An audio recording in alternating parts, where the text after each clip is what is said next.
Jeff was already 33 when he first met Samantha.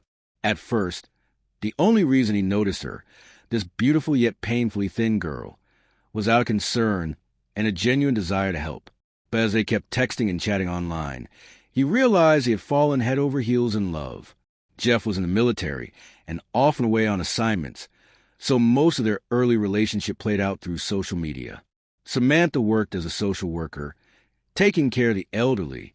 They talked on video calls pretty much every evening, sharing stories, silly jokes, or just random thoughts. Sometimes, they'd even get a little playful. "I'll be back soon," Jeff teased her during one of those calls, "and I'm going to smother you with kisses." "Can't wait," she smiled, and that sweet grin lit up Jeff's heart. They hadn't seen each other in 3 months, so when Jeff finally made it back to town, he knew right away he was going to propose. He set up a cozy celebratory dinner at his place, and at the end of the night, pulled out a ring. Samantha said yes before he'd even fully taken it out of his pocket. It was a super low-key wedding. Once the knot was tied, he moved his new wife into his apartment and then had to head out again for work. Samantha felt a pang of loneliness while he was gone. Sure, their video calls and social media chats helped, but they couldn't replace the warm presence of her husband. One day, a friend invited her to an evening of trivia, some kind of brainy game night, and promised it would be good company and a fun time. Samantha said yes, figuring it would be a nice way to break up the monotony. She showed up and joined a team of 3 other women and 5 guys, including herself. Everyone else except Samantha had gone to college together, so they were super tight-knit. But the quiz itself was a blast. She asked her friend to invite her more often. She kept going to these events whenever Jeff was away. When Jeff was in town, she quit going altogether, something the rest of the team totally understood. She promised she'd be back once Jeff left on his next assignment, and that's exactly what happened. On her first night back, their team actually won. They decided to celebrate at a local cafe, stayed till closing, and most of them got pretty tipsy. When it was finally time to head home, one of the guys, Paul, stuck by Samantha's side.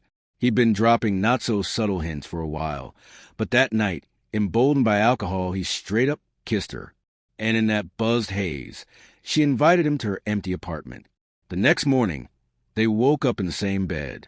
After that, Paul stopped by a few more times, making those lonely evenings a bit more eventful for Samantha. Jeff started suspecting something was off when, during one intimate moment, he noticed small bruises on his wife. He asked where they came from, and Samantha mumbled something about going to dance class with a friend and getting them there. Jeff believed her, and that was that. They never discussed it again. Time went on, and Samantha's affairs weren't limited to just Paul anymore.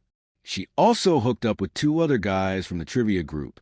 She didn't even try to hide it, inviting them over whenever she pleased. One day, though, a neighbor cornered her on the stairs, threatening to tell Jeff everything. Panicked, Samantha banned all 3 from coming over. But then summer rolled around. That nosy neighbor moved to his summer cottage, and Samantha slipped right back into her old ways. When Samantha told a friend about this, the friend basically said she was out of her mind and stopped hanging out with her. No more quiz night for Samantha, either. Meanwhile, Jeff started to notice the disapproving stares from other neighbors whenever he came home. One couple from upstairs, who'd recently had a baby, complained that the activities happening in Jeff and Samantha's bedroom were way too loud, and not just when Jeff was home.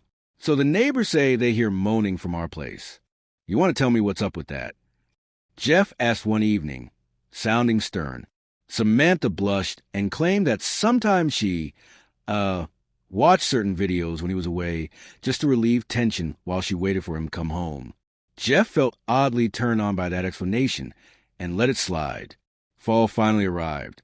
The leaves turned into a glorious patchwork of color before carpeting the streets in crunchy reds and golds. As Jeff wrapped up his latest assignment, he got excited about his upcoming vacation. He wanted to surprise Samantha, so he booked him a fancy beach resort. Imagining the look on her face when he told her kept him grinning all the way back home.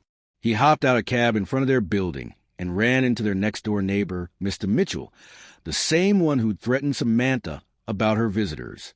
Mr. Mitchell's face was grim, no friendly smile this time. He greeted Jeff and asked if they could talk for a moment. He started off chatting about random things, his life, his wife, then took a deep breath. Your wife's been busy while you're gone. She's been, well, entertaining 3 different men. Jeff's mind reeled. His pulse skyrocketed, and cold sweat broke out on his back. He stared at Mr. Mitchell, hoping the old man was joking, but his serious expression said otherwise. Jeff thanked him, and as he walked away, Mr. Mitchell shouted after him to handle this like a real man. Now everything clicked in Jeff's head. The bruises, the neighbor complaints about moaning. It had been there in plain sight.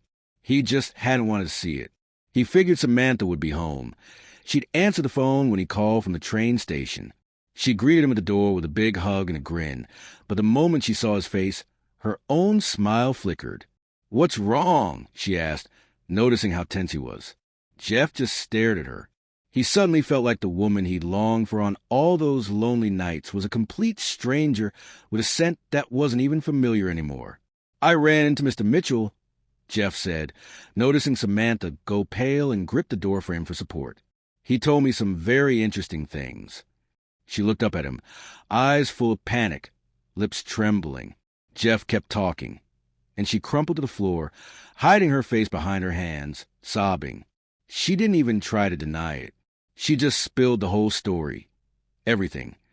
While Jeff perched on a little stool by the doorway, listening in silence. "I'm selling this apartment," he finally said. "I can't stand to live here after what you've done. It disgusts me." Samantha started bawling even harder, begging for forgiveness, but Jeff just shook his head at every desperate "I'm sorry." True to his word, he listed the apartment for a bargain price the very next day and found a buyer almost immediately. He spent his entire vacation dealing with the divorce and the move. Samantha went back to live with her mom. Between her modest social worker salary and living in a small city, she couldn't afford rent on her own. The whole thing devastated her mother, who spent days crying. Paul, the first of her visitors, eventually admitted that he and the other 2 guys had basically made a bet who could hook up with a married woman first. Samantha was horrified and humiliated. She'd actually believed all 3 were genuinely interested in her. For a long time afterward, Samantha replayed the whole situation in her mind, sobbing at the train wreck she'd caused. She cut off ties with that trivia group, lost her old friend, and had no time to make new ones. She started scrambling to find extra work, just so she could move out of her mom's place. Late at night, she'd lie awake, thinking about how her own betrayal wrecked her marriage, and ultimately her entire life.